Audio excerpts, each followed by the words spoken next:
Supreme court से चुनाव प्रचार करने के लिए अंतरिम जमानत पर रिहा हुए अरविंद केजरीवाल के सितारे वाकई गर्दिश में हैं।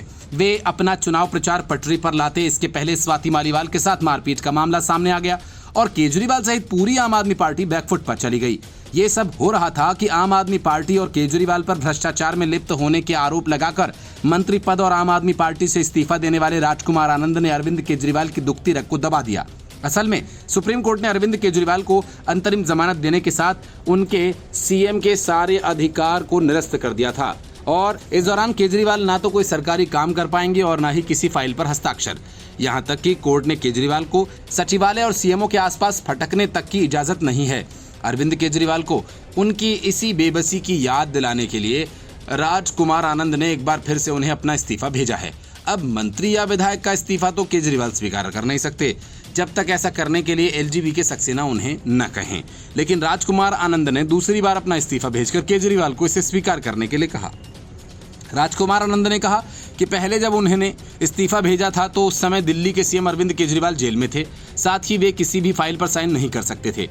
राजकुमार आनंद ने कहा कि अब मैंने उन्हें फिर से लिखा है और मेरी टीम के सदस्य इस्तीफा देने उनके आवास पर गए, उनको पत्र मिल गया। हालांकि उन्होंने इस मामले पर कुछ भी नहीं कहा। राजकुमार आनंद ने कहा कि मैंने उपराज्यपाल से मुलाकात की और मामला उठाया। सीएम को रिहा हुए 4 दिन हो गए हैं, लेकिन अभी तक मेरा इस्तीफा स्वीकार नहीं किया गया। इस बीच समाज कल्याण विभाग के एक वरिष्ठ अधिकारी ने कहा कि SC/ST विभाग ठीक तरीके से काम कर रहा है। अधिकारी ने यह भी माना कि आनंद की जगह किसी और को विभाग नहीं सौंपे जाने के बाद कुछ फाइल्स का काम अटक गया है।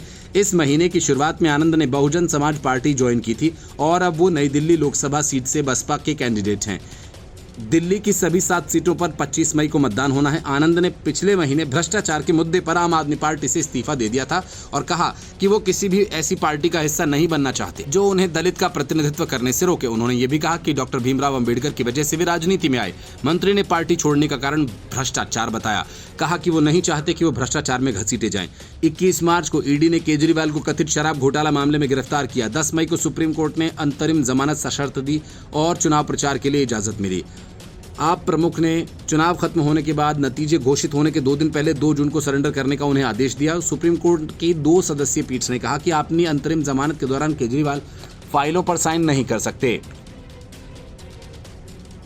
Bureau report, news of India.